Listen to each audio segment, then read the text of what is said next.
बिस्मिल्लाहिर्रहमानिर्रहीम अस्सलामु अलैकुम रहमतुल्लाह। 27वीं आईनी तरमीम पास करने के प्रोसेस में जब कौमी असम्बली का इजलास बुलाया गया, मीटिंग कॉल की गई, वहाँ पर बहुत सारे MNAs ने आके तकरीरें की।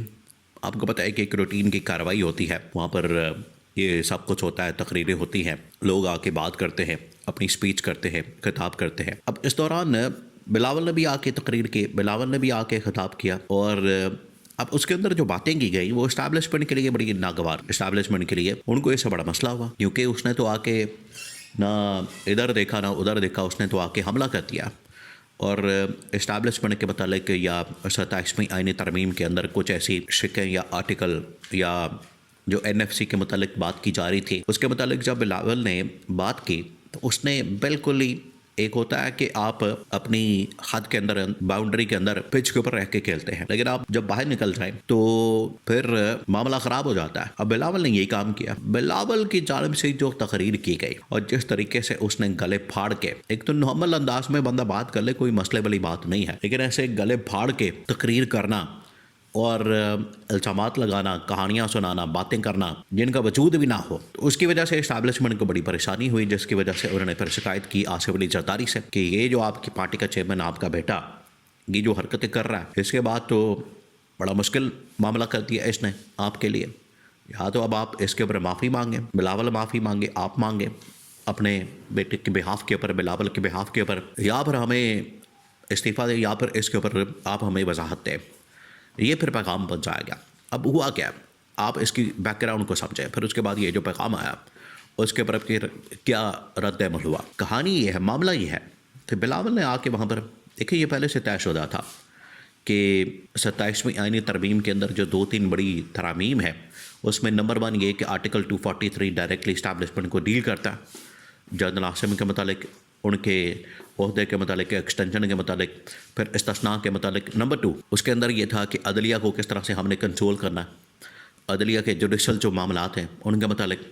और तीसरा उसके अंदर ये बाद में इस्तिस्ना बाकी लोगों ने भी डिमांड कर लिया।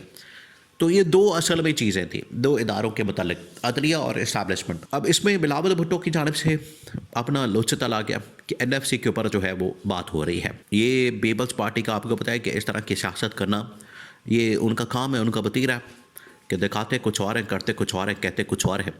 इन्होंने कहा कि NFC का हम शोशा छोड़ देंगे और बाद में दुनिया को कहेंगे, लोगों को कहेंगे कि NFC को हमने बचा लिया, NFC को हमने इस वक्त प्रोटेक्ट कर लिया है, और बाकी ये जो इस्टेब्लिशमेंट और जो अदलिया के मुतालिक तरमीम है उसको हमने उसके ऊपर ओके कर दिया, लेकिन NFC को बचा लिया। ये इसके ऊपर बयानियाँ बनाने की, लेकिन NFC के ऊपर जेन्युइन एक मसला है।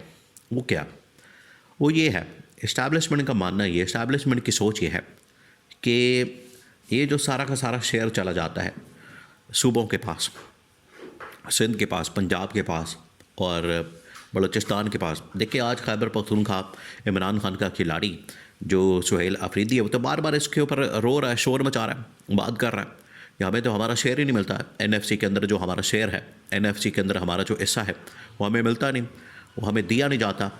उसके ऊपर हमें वो हिस्सा दिया जाए, बजाय इसके कि हमें पुरानी गाड़ियाँ खटारा किस्म की वो हवाले की जाए, हमें हमारा जो हिस्सा है वो दिया जाए। तो ये NFC के अंदर ही ये चीज़ शामिल है उसके मुताबिक। अब इस्टेब्लिशमेंट को मसला ये कि NFC के बाद जो पूरा बजट है वो सारा का सारा चले जाता है सूबों को। हमारे पास बचता कुछ नहीं, हमारे पास रहता कुछ नहीं, हमारे पास बिल्कुल ही चूंगा बचता है। तो इसका हमने क्या करना है, तो इसके ऊपर फिर ये रास्ता निकाला गया कि ठीक है, हम कोई फार्मूला बना लेंगे, तो जो सूबों को बजट जाता है, फंडिंग जाती है, पैसा जाता है, उसमें से कुछ शेयर निकाल के तो हम इस्टेब्लिशमेंट को दे देंगे। उसमें से 1500, 2000, 2500 अरब रुपए का शेयर निकाल के तो हम इस्टेब्लिशमेंट को दे देंगे। तमाम सूबे कुछ अपना अपना हिस्सा, उसमें 500 या 1,000 या 500, 600 अरब निकाल के तो हम इनको दे देंगे इस्टेब्लिशमेंट को। तो ये एक फार्मूला बनाया जा सकता है।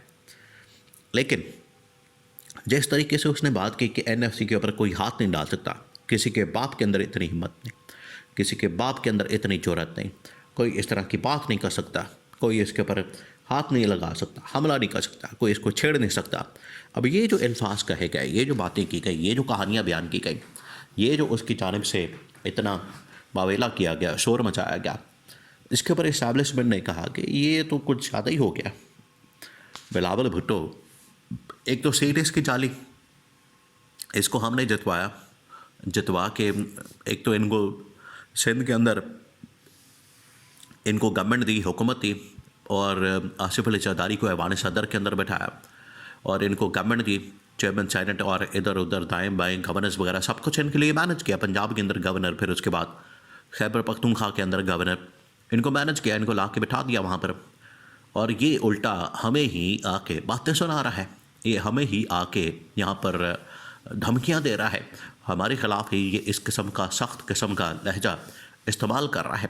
तो फिर इनको कहा गया कि आसिफ अली जरदारी को ये पैगाम दिया गया, उन्हें शिकायत की गई, उसे ये बात पहुँचाई गई कि ये जो NFC के ऊपर बात की गई है, अब या तो इसके ऊपर माफ़ी मांगें आप, या फिर उससे माफ़ी मंगवाएं, या फिर आप अपना इस्तीफ़ा दें, हमारे हवाले करें, या फिर आप इसके हवाले से बताएं कि NFC के ऊपर आपने हमारे साथ डील करनी है या नहीं करनी।